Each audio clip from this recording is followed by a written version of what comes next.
Celies un vēlreiz celies, līdz ģēri pa lauvām taps. Celies, patiešām celies.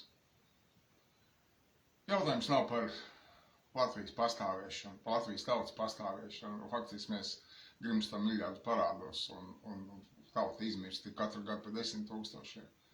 Bet jautājums ir arī par tavu labklājību. Ik gadu Latvija tiek izsaimniekot ar naudas varu un viņas kalpē vismaz pa miljardu. Tie ir reāli cipari. Vismaz pusmiljards aiziet procentu maksājumos, augļu maksājumos, naudas varā ik gadu. Tas ir pusmiljards.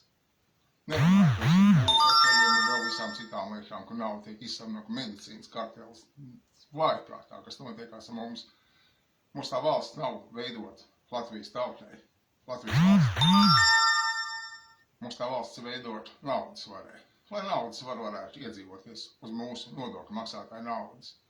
Mums būtu vismaz divreiz labāka labklājība, ja mēs pieceltos, parādītu, ka mums ir jārēķinās. Nekā uz doto brīdi apātiski noskatīties uz to, kā faktiski izvaro mūsu cimteni. Es saprotu arī žurnālistiem un drošībniekiem.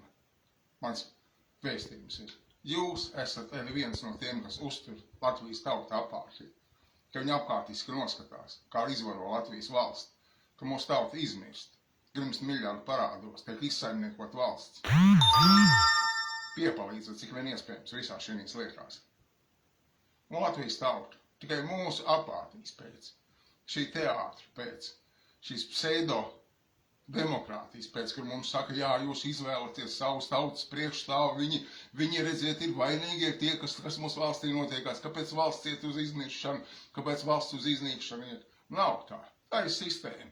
Mūsu tautas priekšstāvi ir tāds skrūlīts visās tādās lietās.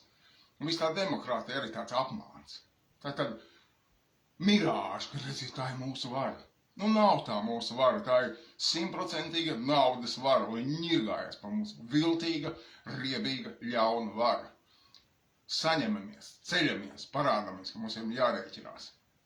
13. janvārī cenšamies visā Latvijā 100 000 parādīt, ka mums ir jārēķinās, ka mēs negribam, mēs gribam labu, gaišu, labklājības nākotni, nevis ka kāds izsaimnieko mūsu nodokļu naudu miljardos. Tiekamies 13. janvārī.